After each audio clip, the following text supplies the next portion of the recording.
যে কোনো ছেলের গার্লফ্রেন্ডদের পক্ষ থেকে একটা অভিযোগ আসে যে ও কেরিয়ার নিয়ে ব্যস্ত কিন্তু সময় দেয় না। তাহলে যেই মেয়ে কেরিয়ার তৈরি করছে সে কি একটা পুরুষকে অত সময় দিতে পারে? আক্ষরিক অর্থে যেই মেয়ের কেরিয়ার আছে, যেই মেয়ে কেরিয়ার ওরিয়েন্টেড, সেও কিন্তু কোনো পুরুষ মানুষকে অত সময় দিতে পারে না, এবং তার এসব ভাবার সময়ও নেই।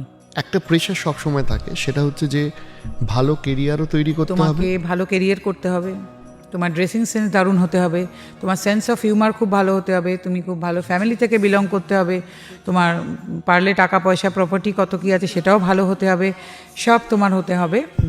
আমি জানতে চাই, মেয়েরা তোমরা what you are bringing on the table, তোমরা কি নিয়ে আসছো, কি আনছো?